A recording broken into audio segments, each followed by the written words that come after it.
Modifier. Deux articles, les articles 75 et 80 de la loi 2514 du 1er août 2000 portant code électoral à l'origine de ce plaidoyer du ministre d'État, ministre de l'Intérieur de la Sécurité, Ahmed Bakayoko, face aux membres de la Commission des Affaires Générales et Institutionnelles. Des articles qui fixent deux délais distincts pour la réception des candidatures à l'élection de députés à l'Assemblée nationale. 30 jours pour l'article 75, 45 jours pour l'article 80. Des articles qui doivent s'adapter aux contingences existentielles, aux réalités du moment, pour un objectif, un souci de précision. Il va y avoir plus de cohérence entre deux articles importants de la loi électorale. Un des articles prévoyait un délai de 45 jours et un autre prévoyait un délai de 30 jours selon que c'est des élections uninominales ou des élections de liste.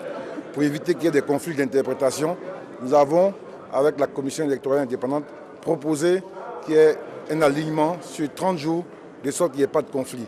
Et cela permet aux candidats députés d'avoir plus de temps pour faire leur dossier. Il est donc apparu nécessaire de fixer un délai unique pour la déclaration de candidature à l'élection des députés à l'Assemblée nationale. Le nouvel article 80 est celui qui a été adopté à l'unanimité par les membres de la Commission des Affaires Générales et Institutionnelles. Il stipule que les candidatures à l'élection des députés sont transmises à la commission chargée des élections au plus tard 30 jours avant le début du scrutin, que la commission chargée des élections dispose d'un délai de 10 jours à compter de la date de dépôt pour arrêter et publier la liste des candidats. Et enfin, que la commission chargée des élections communique cette liste au Conseil constitutionnel dans les 24 heures qui suivent la publication de cette liste.